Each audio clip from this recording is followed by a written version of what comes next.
Rachel Miller is a supervisory civil engineer who's been with the Integrated Project Office for the new lock at the Soo for a couple years now. And she, I have to say, from my own personal opinion, she's one of our best explainers when it comes to engineers and explaining what's happening with this project. And I've been looking forward to this presentation for months. So thank you, Rachel, and away we go. Wonderful. All right. Thank you, Michelle. As she said, I'm Rachel Miller. I am a civil engineer by training, so licensed as a civil engineer. And then also in terms of my role with the new lock at the Soo project, I also serve as the contracting officer's representative. So I have an engineering background. The contracting officer's representative, the way I like to explain that is I'm basically a representative on behalf of the Army Corps of Engineers on a day-to-day basis, working with our construction contractor here on site. But it's very much a team effort. So the Integrated Project Office, as Michelle mentioned, that I am a part of, we are responsible for delivering the construction of the new lock at the Soo. But it is a huge team beyond just that office. So we've got about 40 people here in Sault Ste. Marie at the project site. We work hand in hand with our contractor partners. I actually have some statistics from them in terms of what their team looks like. We work with the local USACE office, who's responsible for maintaining navigation through the locks, generating hydropower. Michelle and her staff, a very diverse mission that is permanent here in Sault Ste. Marie.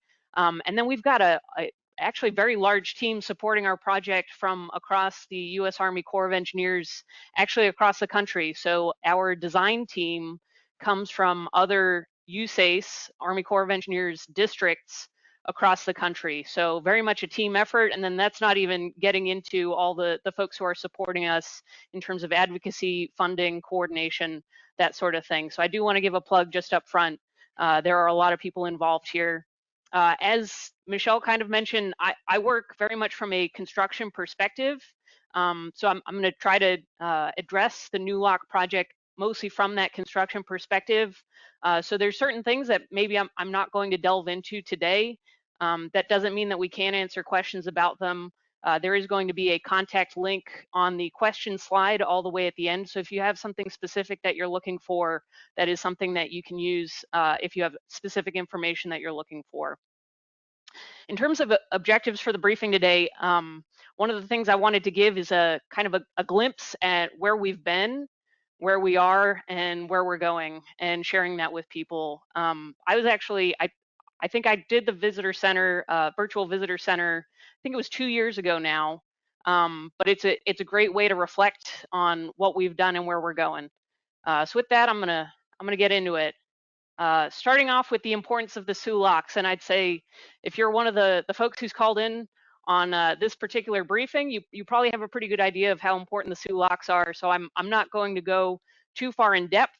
I will say our project to build a new lock is of national importance, and I think that's something that we can pretty much all agree upon because of the important role that the Soo Locks play within our domestic steel production economy, and then also within the broader shipping environment in the Great Lakes. So we refer to the Soo Locks as the linchpin of the Great Lakes because they are so critical, and it is that funnel point between the upper Great Lakes where we have mines, we've got ports, and then moving down to the lower Great Lakes.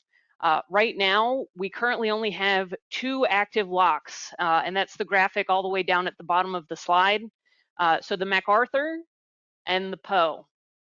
Now, of those, only one of them, the Poe, is capable of transiting the large Great Lakes freighters. And both of them are aging. So the Poe is over its 50-year design life. We throw that number around a lot. So as engineers, we usually have a design life that we are shooting for. And that's really just managing our expectations for how long something is going to perform. So the Poe is over 60 years old now. That doesn't mean that it stops working, but it means that its maintenance needs only really increase from here. So we want to build a new lock, right? We don't like having something that is critically important, having it be aging and in need of pretty constant maintenance. So that's really the objective here for building the new lock. So the new lock will be the same size as the existing Poe. And there's a big advantage there. There's actually several advantages there. It's a proven design, so a lot of the design was taken straight out of the playbook from when they built the PO. And what that means is a lot of the unknowns we're able to work through and figure out based on the historical records. And actually, we use pretty extensively some of the photographs that were used from the construction of the PO. It also presents the advantage of having interoperability with the existing facility. So you've got two locks at that point, the PO and the new lock, that are the same size, operate the same way, use much of the same equipment with some upgrades. Just a kind of a reminder about our construction site that you can see from the photos here. We are in the middle of a river, which presents its own unique challenges. So the St. Mary's River, as you see in the photo, actually on the left, the buildings that you're seeing, that way is north, and that is Canada. So Soo, Ontario is on the left in these photos, and then Soo, Michigan is on our right. So since we're in the middle of the river, excuse me, we have to access the site primarily by boat, and our construction contractor has to work their logistics entirely around that waterway. There's also a whole bunch of other considerations that come into play with that, including, and critically, that we need to make sure that we're not interrupting operations for those two southern locks, the MAC and the PO. And then any other number of things when you're operating in the middle of a river. We've got considerations when it comes to protecting fish species, civilian traffic out on the river, etc. So again, just something to bear in mind. Also on this graphic, it shows that the new lock is going to be built in the footprint of the Sabin, and that's important. It's going to come up in the photos that we're going to look at in a little bit. So bear that in mind. You can see in the transition from the current facility to the future facility, the Davis will be filled in, and the new lock is going to be constructed in the footprint of the existing Sabin lock. It's slightly larger, but that's essentially the footprint where it's going to be. I do want to give a plug, and I know Michelle has worked tirelessly along with a whole lot of other people. There is a, well, I guess it's not a new model, but it is new to the Soo Locks Plaza. So very recently installed, there is a scale model actually of this artist rendering that was recently installed out in the park. So I recommend to go see it. I think it went in within the last week or so. And those were a couple of existing models that were moved out to the park so everyone could see them.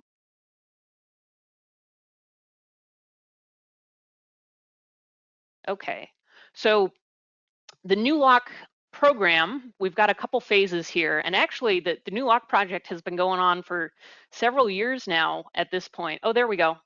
Michelle in the chat said that the models were installed this Monday. So that's hot off the presses, folks. Brand new models, not brand new. Existing models, new location, and they're looking good out there, Michelle. Okay, so the first phase of the new lock program was the upstream channel deepening, which involved the removal of bedrock from the approach channel. Now, the Davis and the Sabin, which are those two northern locks that we're basically replacing, they were built over 100 years ago, and they never were deep enough to meet the requirements that we have in current days. So one of the first things we had to do was deepen the approach channel to allow modern vessels to be able to traverse where the new lock is going to be. I love this photo because it shows you the survey data from the lowering of that bedrock. And I'm going to go to the next slide so I can show you some of the equipment. So it was primarily performed using what we call floating plant, which is basically, it's just barge mounted equipment. Had to bring it down to 30 feet below low water datum. And you can see in the photos, it's a combination of bedrock, especially that large rock you see in that bottom left. We've got predominantly Jacobsville sandstone is the type of bedrock that we have here on site. We'll actually see a lot of that coming up when we get into not marine excavation, but some dry excavation coming up in the next year or so. So that's where you see sort of that reddish color in the bedrock here on site. So we usually, we refer to the soft material as overburden. So we had a combination of overburden and then bedrock that needed to be removed. So the contractor who performed this work, Trade West Construction, They used basically an iterative process where they broke up the rock using machinery, and then scooped it out and moved it. There's actually a, I'm going to go back for a second just so I can show you. So in the top left, you can see what we call the whale's mouth, because it looks kind of like a whale. And there's a disposal area for the material there on site. So one of the questions we get actually quite frequently from folks is, hey, where are you putting all the excavated material? And it's actually, for this project, it stayed right on site and is stockpiled in that area. One of the things I think in this location, we predominantly see winds out of the northwest. So that serves also as an additional windbreak for ships coming into the channel.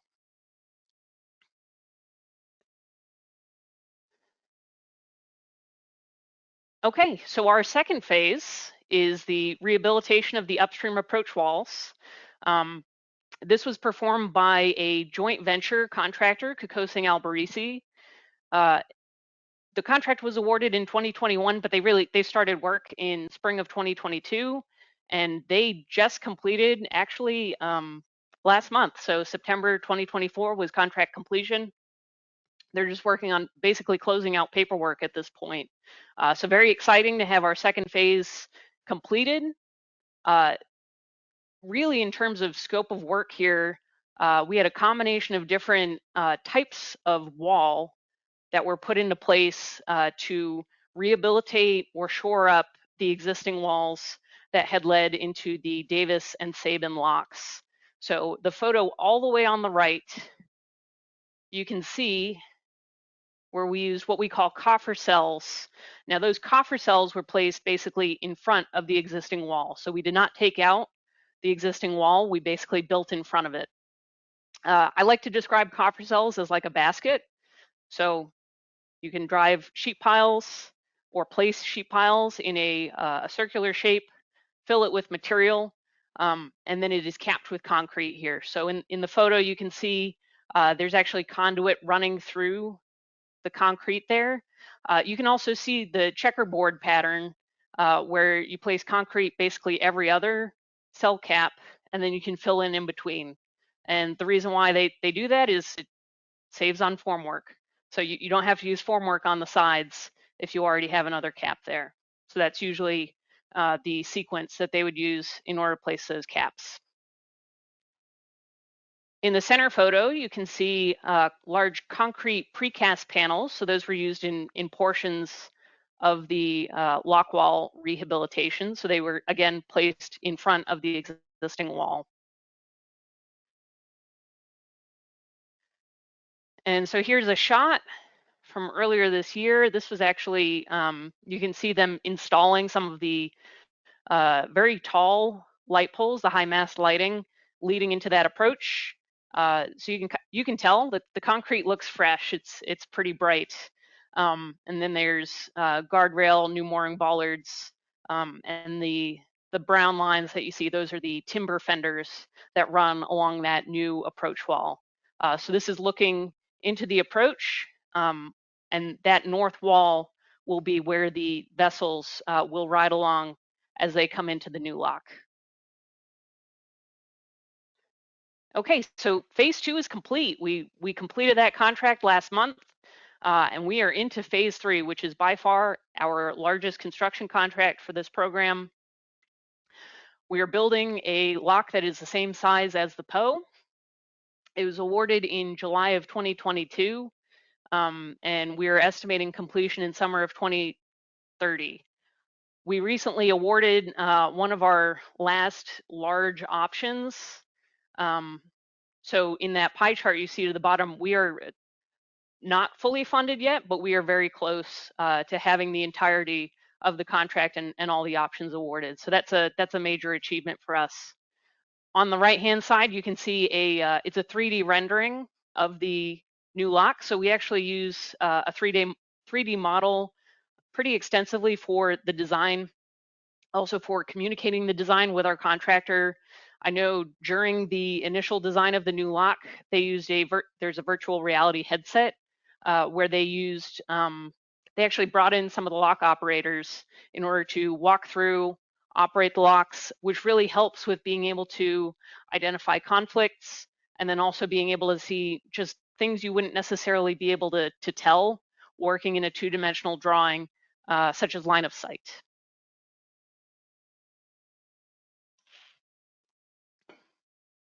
Okay, so I'm going to get into the new lock contract and some of our progress in the last year. And I love this photo because it really gives a really great look at some of the major work that happened last winter into this spring, and really how far we've come. So this is also a great photo because the Mac and the Poe are both dewatered in this photo. So this is from during the winter work season. And then this was before we dewatered the new lock construction site.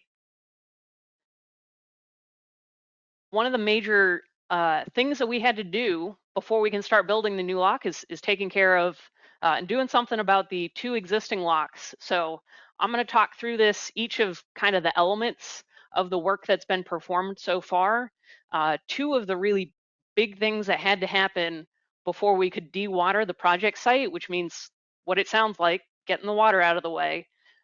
We had to build a coffer dam basically on either side of the Davis and the Sabin locks.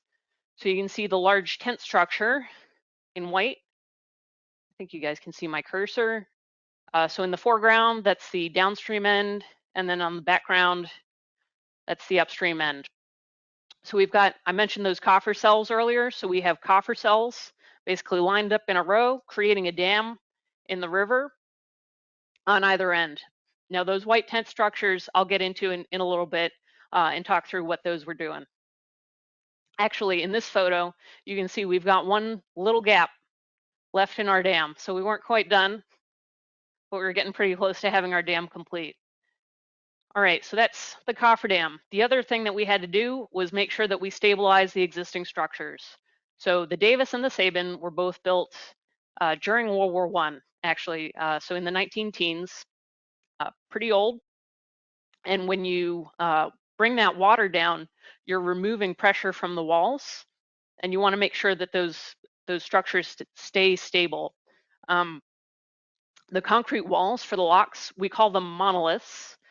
So you'll probably hear me refer to monoliths quite a bit, and that's because they're gravity structures. So the thing that keeps them from moving, which is what we don't want to do, is their size. So as I'm a civil engineer, as a civil engineer, you always want to make sure that the thing that you're making isn't moving, and either by sliding, overturning, or any other way like that. So when we say monoliths, it's a really large gravity structure made out of concrete. So in this case, we had to help out our monoliths just in case. It's not necessarily that they're not big enough. We use what are called factors of safety in engineering, which is, I mean, same as you would do if you throw 10% on there just to be sure. It's the same concept where you're adding a little bit of a buffer for yourself to make sure that you're not, riding too fine a line. So for stability structures, we've got some lock struts in here, which you can see those are the lines running across the Davis. And actually, we've got a couple in the Sabin as well. And then we've actually got a couple other types of stability structures in here. You can't really see the rock anchors. I'll show you a photo of those in a second. You can kind of see where we had some excavation behind some of the existing walls in order to remove some of that pressure from the backside of the monoliths. So I'm going to go into a little bit more detail on some of this. Okay, so as I mentioned, the coffer dam, we've got coffer cells being filled with, in this case, sand. Some of them are filled with concrete, but this one has sand. And then the photo on the right was from right after we dewatered. So you can actually see the bathtub rings on the coffer cells there. And then I love that photo down at the bottom, very busy, a lot of stuff going on. So these coffer dams went into place. I think this photo would have been taken in probably late November, early December of last year. Really able to take advantage of some of the mild weather that we had last winter. So I know we've got folks kind of from all over, but the Upper Peninsula last year was actually pretty lucky in terms of having some pretty favorable weather, and we were able to get quite a bit of work done. And in terms of stability measures, these are those lock struts that I mentioned. So this one is getting lifted into place. And then these are the rock anchors, and this is before they're cut off, but they're basically long strands drilled down, drop down into the bedrock, and they bite into the bedrock, so basically providing some tension there in order to help keep those monoliths stable.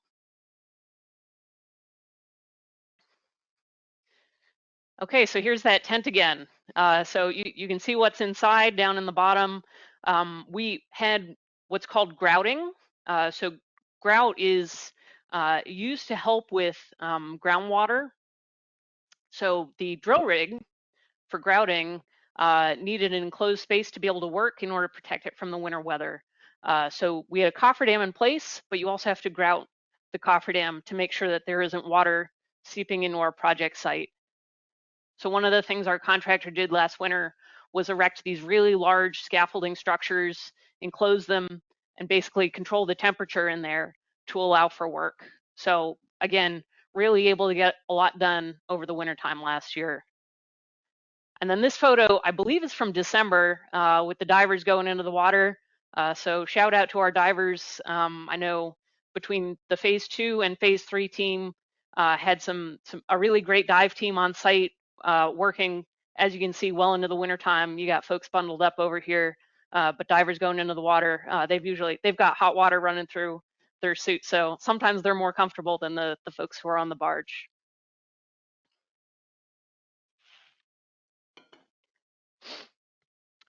So for the new lock contract, we dewatered in May of 2024, this last May. Big achievement for our team. So it was really a schedule goal that was set, pushed towards our construction contractor, Kokosing Alberici Trailer, put a lot of effort into hitting that timeline to be able to really, hit the ground running for this summer construction season. So you can see for the initial dewatering, there's this barge mounted pump system on the right. Had to slowly draw down the water over the course of, it was about 10 days, maybe 2 weeks.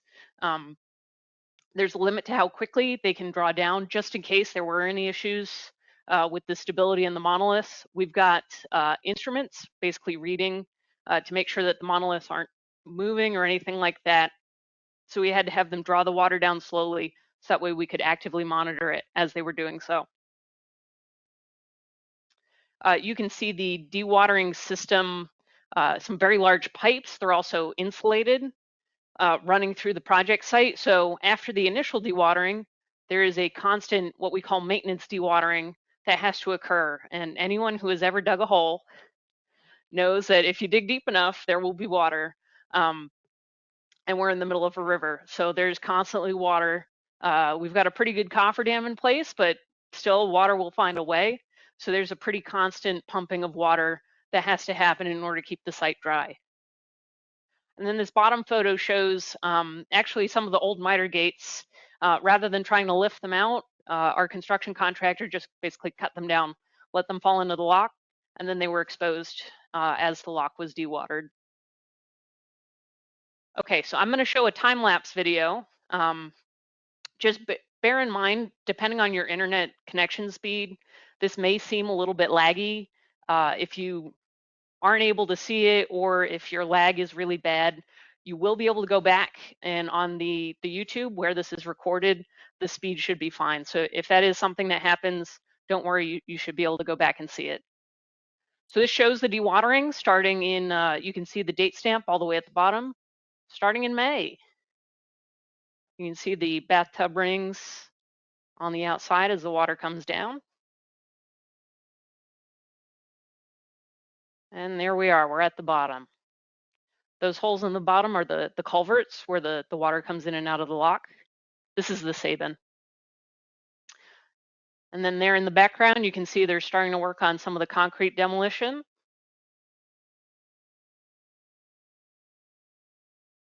You can also tell which day is Sunday on the time lapse. So our contractor works 6 days a week, and you can spot the Sundays.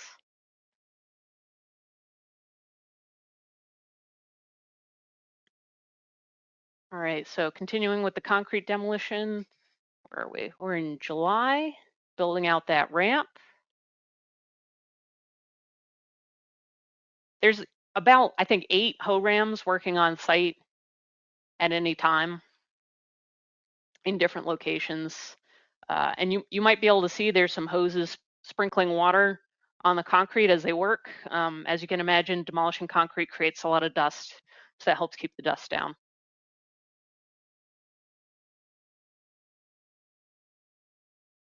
Okay, yeah, and they're into the lock at this point, filled in,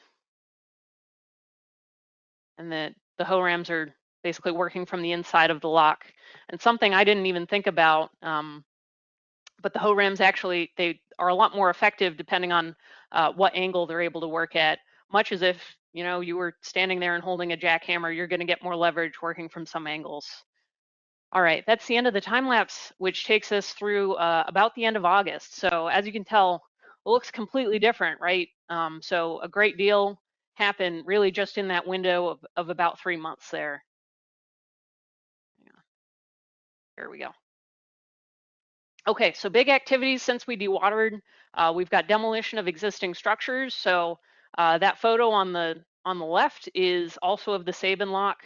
And in the foreground, you can see a piece of equipment basically crunching up the old miter gates so that they could be taken off site and disposed of. And then the center photo was an old building on site. So there were old buildings, operating structures, old equipment, all of that needed to be demolished and removed from the site. This is a photo. So the Sabin is being demolished in full, and the new lock is being built in that footprint.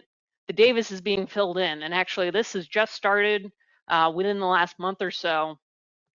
And you can see here it's called a sheep's foot compactor. So depending on how well you can see the screen, there's actually very small divots in the material that's being compacted.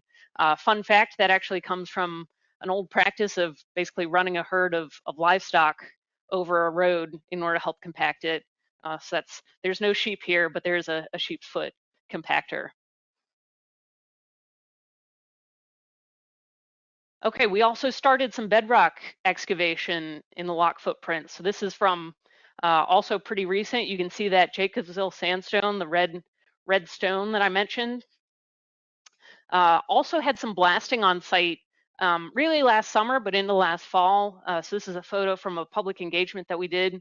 The blasting went really well, pretty limited in scope, and actually something our contractor is looking to do is primarily relying on more mechanical means rather than blasting. Looking forward in the future, although I do expect we're going to have blasting going on site as we move forward.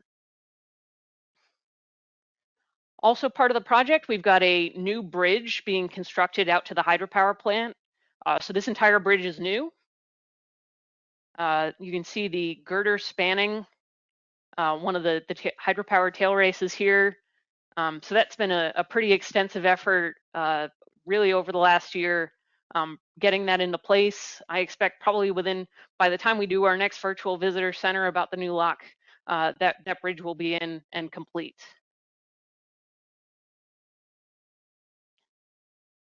Okay, and then I've got 2 aerial photos that can kind of show you how quickly things change on site. So this is from June of this past summer. So up is north on this photo.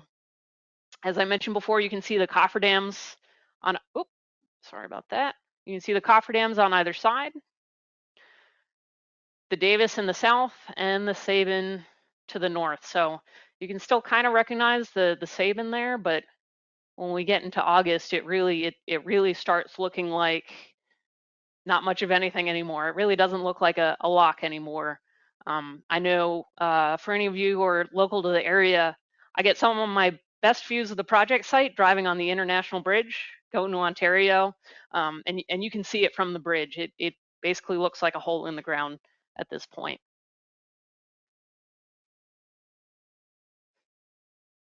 Okay, so what's next? So we've already started and we'll be continuing to work on a new pump well for the whole facility. So the photo on the left shows some of the excavation. The pump well is being constructed in the footprint of the Davis. So far they've been primarily doing excavation of the concrete, but they'll be getting into bedrock as well. And that rendering on the right is a model of the new pump well. As I mentioned, our construction contractor, Kokosing Alberici Trailer, is looking to do a good bit of bedrock excavation using mechanical methods, and we've got some pieces of equipment showing you what that might look like here. I love this photo.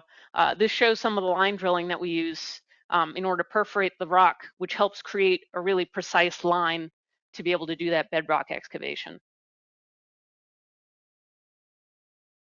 We're going to have lots of concrete, like lots of concrete. That's primarily going to be what's happening over the next couple of years. It's going to be rock excavation and concrete. So you can see a couple of different delivery methods here. The photo on the left has a pump truck, and then the photo on the right has a crane bucket. I wanted to include this just to give folks kind of a sense. So concrete has a bunch of ingredients that go into it, and it's coming from all sorts of places. So I know that the aggregate, I think, is primarily coming out of Cedarville, but the other ingredients for the concrete are coming from basically all across the country. And then this is not what the new lock looks like. This is another project, but I wanted to share this photo because I think it gives a glimpse into the scale of lock construction. So this photo was actually taken very recently from another project, Kentucky Locks, down near Paducah, Kentucky, and really gives you a sense of scale. So you can see some tower cranes here. This has a concrete conveyor system, which I don't believe our contractor is currently planning on using. You can also see rebar, the formwork, a lot of equipment there. You can see some excavation limits. You can also really see how the concrete monoliths are constructed kind of in a jump pattern. And kind of like I mentioned with our phase 2 contract, that checkerboarding pattern where you do every other in order to fill in the gaps in between, it requires less formwork. So our new lock contractor, Kokosing Alberici Trailer, CAT, just got some stats on the slide for you, just showing some of the trades that we have here on site. Right now we're at about 300 people on site on a daily basis, including, as you can see, we've got a pretty high number of operators right now in particular, which really speaks to the amount of excavation and demolition that's going on. Representing those unions, as you can see. And then I know we sometimes field questions about people who want to work for the construction contractor, so that's some contact information if you'd like. I also wanted to highlight, I know some of the folks might have some interest in this. There's a housing being built. Actually, I'm sorry, the housing was built for the construction contractor. I think it's about 30 minutes south of the project location, really as a way to provide dedicated housing for contractor workforce. So that's also something I know we sometimes get a lot of questions about, and really helps give them a dedicated place where they can live with the amenities that they need. Also helps with just the strain on the local community.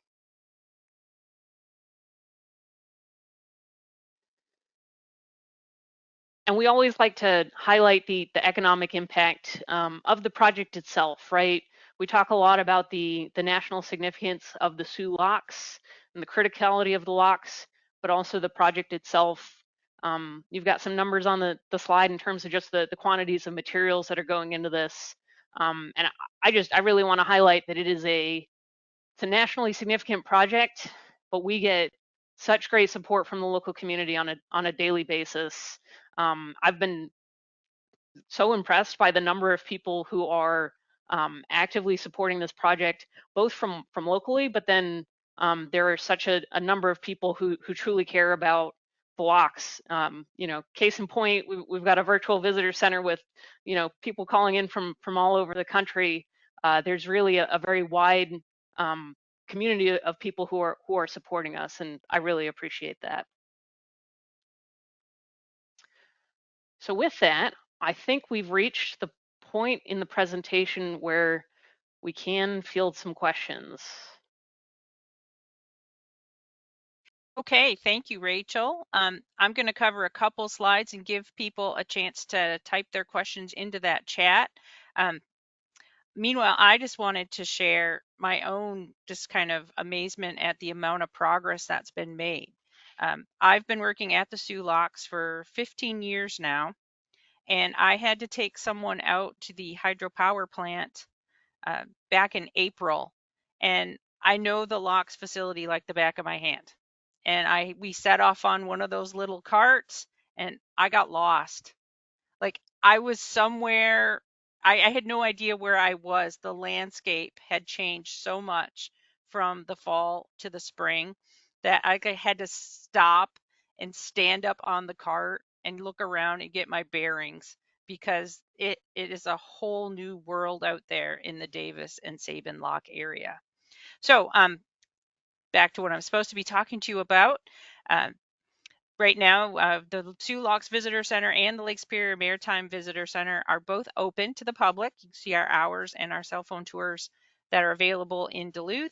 The Visitor Center at the Soo will be closing on October 31st. That's the end of our season, and then the winter park hours will resume, but the park will be open year-round, and I'm afraid you can't see much of that construction area, but anyone who has been to the Soo will know that you can definitely hear it.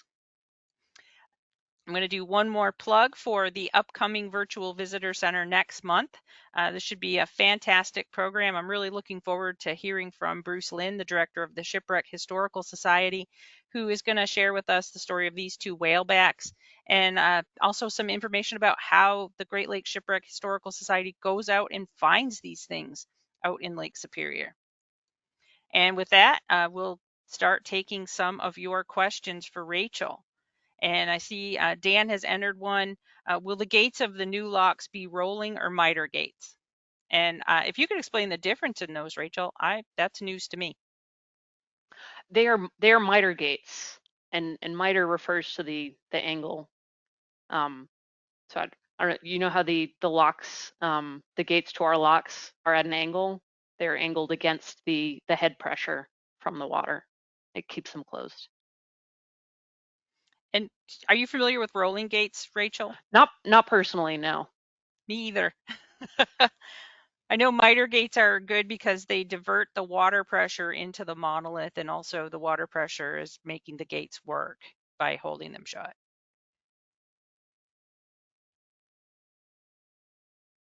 Oh, the so there we go.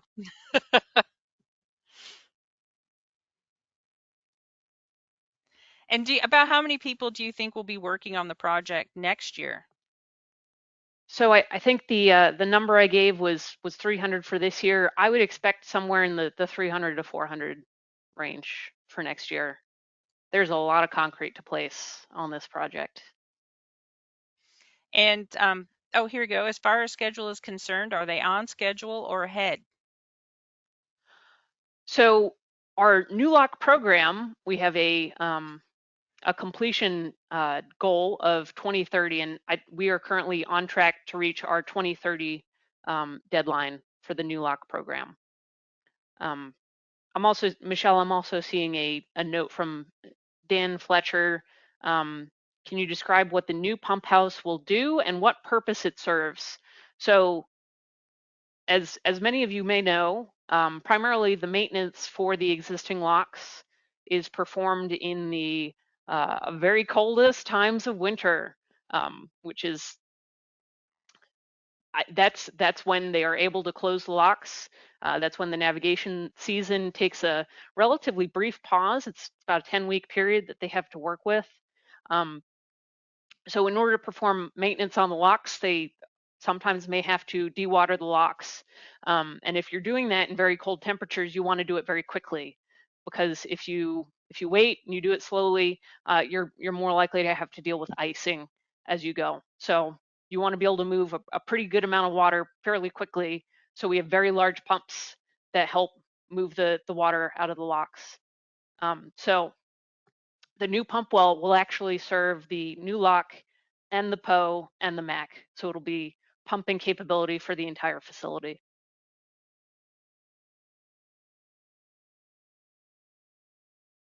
And we do not have a name for the new lock yet.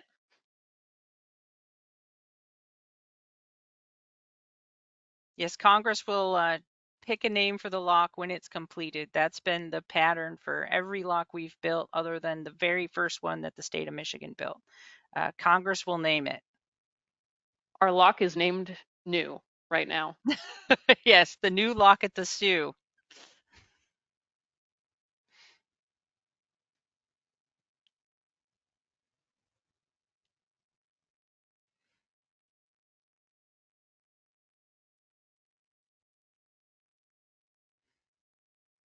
So we have another one from Dan here. Rachel, can you see that question? I can. Let me see if I can pull up So the picture again. on the picture of the refurbished wall, I see the new bollards, but what is the long skinny line between the wall and the bollards? And you should be able to share your screen I'm going to do and that. override mine if you're ready for that.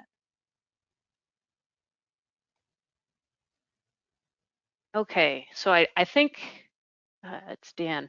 I think what you're referring to, Dan, is the guardrail just running along the top of that wall. And it basically is an elevated pipe. It's just you're not stopping much. So if you're driving like a truck at that point, you're probably not keeping you out of the channel, but it's a guardrail to help with basically keeping, we use Cushman carts, which are basically small electric carts here on site, so that a person, maybe a piece of equipment, keeping that on the cap. And after 15 years here, I can say that a lot of times we are out there working in nearly whiteout conditions. So our lock and dam operators may have very limited visibility while they're bringing a boat in. So having those guards is a good visual for them to know how close they are to the edge when we are in those really grim winter conditions. And Rachel, could you tell Absolutely. us a little bit about those light poles? Because I think those light poles are pretty amazing. I sure can. So the light poles are new as part of the upstream approach walls, and actually the light fixture can lower down and then raise back up. And what that does is it makes it so we can replace the lights in the light poles without having to put someone up in a like a telescoping lift or anything like that. So it helps be a little bit more safe, a little bit easier to do that maintenance, nice tall lighting to guide the ship into the lock. And we had a question from John, or more of a comment. He says the logistics and support of all materials, incoming and outgoing, equipment and personnel working in the middle of a river must be tremendous. Kudos to everyone. Absolutely, and I haven't mentioned this yet, but I know our new lock contractor, CAT, Kokosing Albarisi Trailer, they run two dock facilities basically on either end. So one is upstream, one is downstream, and it is a constant process to manage those logistics. The Sault Ste. Marie, Michigan is it's not easy to reach all the time, so there's a lot of planning that has to go into that. If you're procuring equipment or construction materials, you really have to plan ahead in order to do so. So they've got it down at this point. They've been doing it for a while. But the other thing is just getting people out there and being able to have that kind of system in place to make sure that, you know, getting the site, we want that to be the easy part, because the thing that we really need is being able to focus on the construction work that needs to be done. So that there's a lot of effort that goes into that, and they've done a great job with it. And a fun fact I can share that a lot of people might not have thought about, but those of us in the Sioux, at least around the locks, are very aware of. Even the workers are coming and going by boat. The majority of the workforce is coming in a contracted Soo Locks tour boat at the beginning and end of every shift. Part of the challenge that you can imagine working on an island with two active locks between you and the mainland is they are not allowed to interfere with the commercial shipping traffic. So all of the work that's going on, it has to continue going on, but they are not able to drastically impact the operation of the MacArthur and the Poe. So the contractor has to bring everything by boat and by barge, but they also have to be very aware of the ongoing shipping and coordinate with the lockmaster. And I think it's kind of neat that all of the employees are coming by a boat. They're taken back and forth across the upper approach canal from a parking lot to their dock site on the upper end, and then they have little green buses that drive them to their various work sites. I got a bus right here. I don't know if you can see my cursor, but there's a bus in this photo. It's not green, but it is a bus. Yep, I can see the little yellow school bus that takes all the workers getting off their ferry to where they're working for the day. And Jeff had a question about shipping and if we would see more container shipping. Um, that is a question that is kind of outside of the control of the U.S. Army Corps of Engineers. And I think right now there are not a lot of docks on the Great Lakes, at least the upper Great Lakes, set up for container shipping. But I think that is something that will very likely change as we move forward. We have a question from Jeffrey. Will there be any additional resources staffing in the locks control building to handle extra traffic, etc.? That's a very good question, and also a little bit outside of my my current purview with the construction, but I can tell you that the personnel and maintenance of the facility is based on the facility as it currently exists. So I think we're still a few years out from that, but I think it's a reasonable assumption to make that there would be an increase in the amount of people working at the Soo Locks to accommodate the third lock in addition to the existing two. The other thing, again, not necessarily certain at this point, but there is the potential that there is follow-on work either to the Mac or the Poe, more intensive, that would be allowed by having a new lock. That would really open up the potential, if needed and if wanted, to do a shutdown of the Poe in order to do some rehab, even outside of the wintertime, which they have not been able to do. And I can probably field Dan Fletcher's next question, and I'm afraid I have bad news for you. He's asking, are there plans for some kind of a viewing platform for the new lock, like along the Mac? No, there are not, simply because the new lock is on the facility. We are unable with our security requirements to get people onto the facility other than in very controlled times like Engineers Day. And the platform that we built is much taller than the original one was there, but we just installed it and there are not plans for a taller platform. We are, however, on the recreation side, so the park ranger side, we are looking into possibly getting some of those mounted telescope things to put in the platform. We can't get you any higher, but we might be able to get you some tools to be able to see it a little closer up. So that's something that's in the works. Recreation is the smallest budget line in the U.S. Army Corps of Engineers.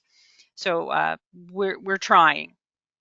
And Ted Johnson's asking, is there a visualization of how the hands-free mooring system will work? Everyone's very curious about the hands-free mooring. Well, and Michelle, I think my best visualization for how the hands-free mooring system will work is ironically with my hands. So it's basically a suction cup that moves up and down with the vessel and keeps it from moving basically in and out or side to side. So that is a hands-free mooring demonstration. Thank you, Rachel. And this is a system that is in use on the St. Lawrence Seaway and other Corps of Engineers locks around the country too. It's new at the Soo, but it is a technology that has already existed and has been successful at other projects. And Dan is asking, magnetic or pneumatic? It's air, it's suction. So Hoover. Not magnetic. Yeah.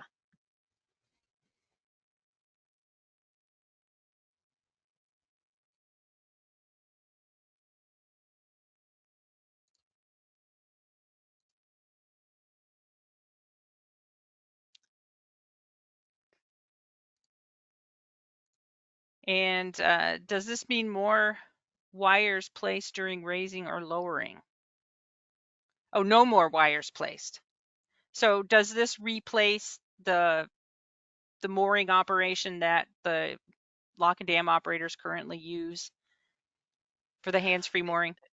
That's the idea, is that you are using the hands-free mooring in lieu of the lines and the line handlers. I know that was motivated for I think a couple different reasons, but one of the biggest drivers was safety and the safety of those line handlers. I think that capability is still going to exist. There's still going to be line handlers. There's still going to be lines, just because you have to have a backup. So And perhaps not oh, no more, but perhaps fewer. and Jeffrey's asking, how much will the new lock increase lock traffic? So I can't necessarily speak to that. Something I do want to clarify, because we got a lot of questions for the new lock project about kind of the effects on shipping, and as you said, Michelle, with the Army Corps of Engineers, that's kind of outside of our purview. One of the big things that we're trying to address with the new lock is really addressing the risks associated with only having the PO that's capable of transiting those large freighters.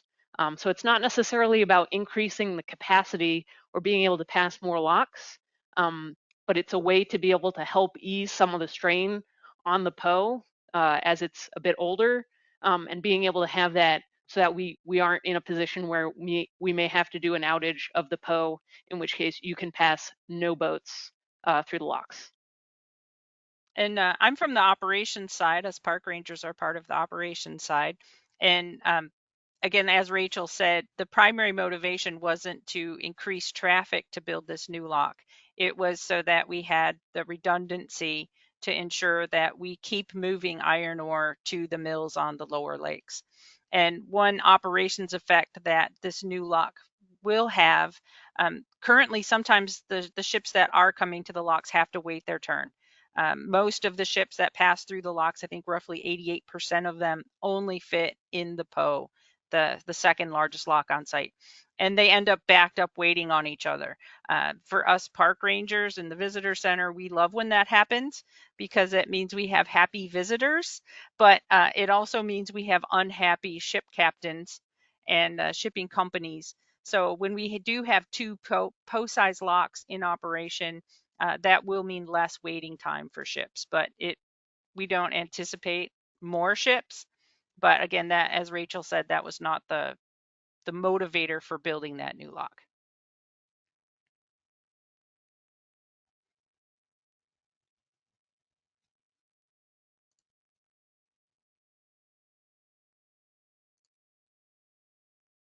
So Jeffrey has a question.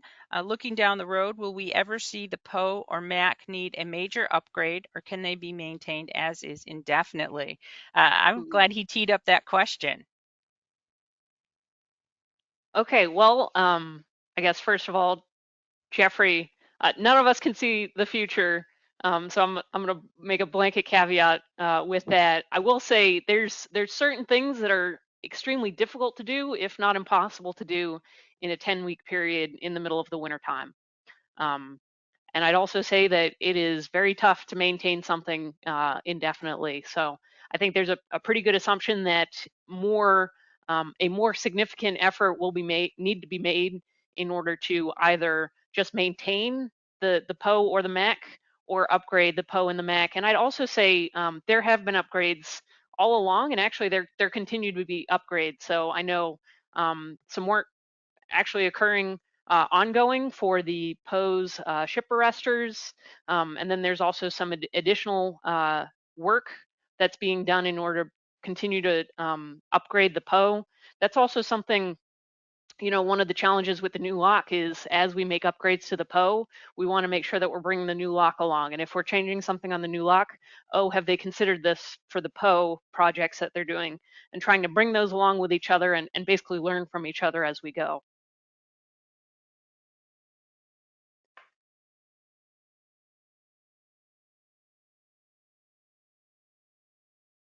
Well, I think we're winding down on our questions. So I'm going to slide ahead to my last slide. I want to thank Rachel for joining us. This was really cool to see so much progress that's been made. And I think this is going to be a very popular recording as well as a really good presentation for our live audience. Um, I've posted some links in the chat. I'll post them again. Ways to reach us if you'd like to be added to our mailing list is right there, that hellosmvc@gmail.com. That will give you put you on our list. We'll send an email blast for each virtual visitor center program before it happens, so that you don't miss any of the fine programming we are able to offer. And I'd like to thank you again for joining us. I hope you'll join us again. And I hope if this was your first time, you'll take a minute and check out that Virtual Visitor Center playlist on YouTube. We have some really great topics, and you can even go in the Wayback Files when we were talking about the new lock in 2020 and see how far we've come on this. Thank you again for joining us, and we hope to see you again soon.